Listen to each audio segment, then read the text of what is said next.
जी नमस्कार। आज एक आप न्यूज़ सुने ही होंगे कि राघव चड्ढा को आम आदमी पार्टी के द्वारा निष्कासित कर दिया गया है, उसकी जेल सुरक्षा ले ली गई है। तो निष्कासित नहीं हुआ है, निष्कासित नहीं किया गया है, किंतु उनकी जेल सुरक्षा वापस ले ली है। ठीक है भाई, उनकी अपनी पार्टी है, इससे हमको क्या लेना देना। लेकिन जिस प्रकार से उसे बीजेपी के द्वारा जेल सुरक्षा प्रदान किया गया है, लगता है कि आने वाले निकट भविष्य में 2-4 दिनों या 10 दिनों में राघव चड्ढा का निश्चित रूप से बीजेपी ज्वाइन करना अब लगता है कि निश्चित हो चुका है। प्रश्न ये नहीं है कि कौन आया कौन गया, किसको पूछा किसको नहीं पूछा, क्या हो रहा है, मुझे इससे क्या लेना देना, क्योंकि आपका संकल्प है कि हम राष्ट्र नहीं झुकने देंगे। तो राष्ट्र नहीं झुकने देंगे तो आपने पूरा दिखा दिया कि राष्ट्र को आपने सर्वोच्च स्थान प्राप्त करवा दिया। यह बात मानता हूँ मैं, इसके लिए तो कोटिशः नहीं करोटिशः धन्यवाद, बहुत बढ़िया। लेकिन एक बात तो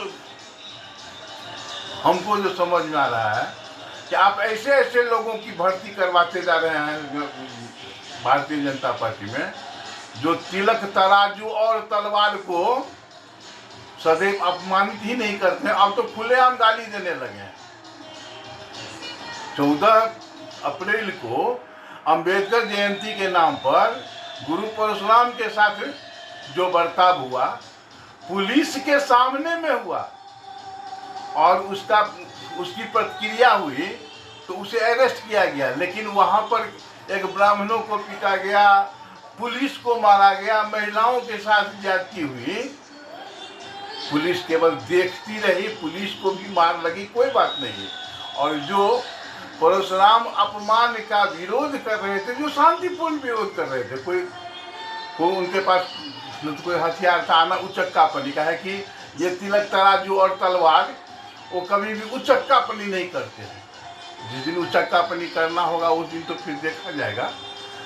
और ऐसा न हो कि हम तिलक तराजू और तलवार को आप इतने बाध्य कर दीजिए, ऐसे ऐसे लोगों को बुलाकर, ऐसे ऐसे लोगों को सुविधाएं देकर कि आप तिलक तराजू और तलवार को नष्ट ही नहीं करना है, बल्कि विदेश भेज देना है। कहाँ भेजना है, हिंद महासागर में डुबा देना है कि प्रशांत महासागर में डुबा देना है, ये तो मुझे नहीं पता।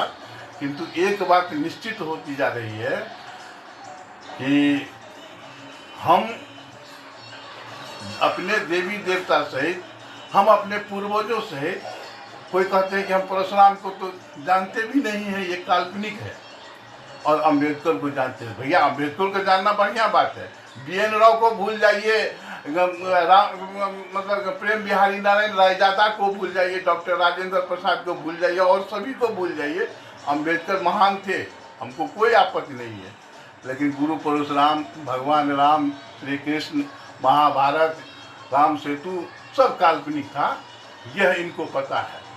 तो खैर जो पता है बढ़िया है, लेकिन आपसे एक नम्र निवेदन है कि इतना अपमानित मत करवाइए जगह जगह, दिन प्रतिदिन, प्रति घंटा, ताकि हम लोगों को ऐसा न हो कि शायद हम लोगों का जीवन व्यर्थ आ गया है। इस सृष्टि के रचनाकारों ने शायद अनुचित सृष्टि की रचना करके हम लोगों को पैदा किया कि तिलक तराजू और तलवार को आत्महत्या ही कर लेनी चाहिए या फिर क्या करनी चाहिए। UGC के माध्यम से आपने हमको, UGC के बनाने वाले को क्या त्याग पत्र लेके क्या करेंगे, माला पहनेंगे? वो नहीं पहनेंगे माला।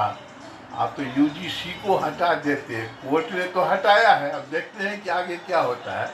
किंतु आप राघव चड्ढा के बारे में थोड़ा सा सोचिए कि ऐसे ऐसे विधर्मियों को बुला कर आप कितना अपमान करवाइएगा भाई।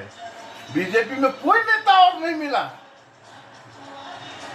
कितना को बुलाइएगा कि मेरे और मेरे इष्ट देवों को और मेरे राष्ट्र को अपमानित करता रहे, और उन्हें आप जेल सुरक्षा प्रदान कर रहे। बहुत बहुत धन्यवाद। जय हिंद, जय भारत, वंदे मातरम।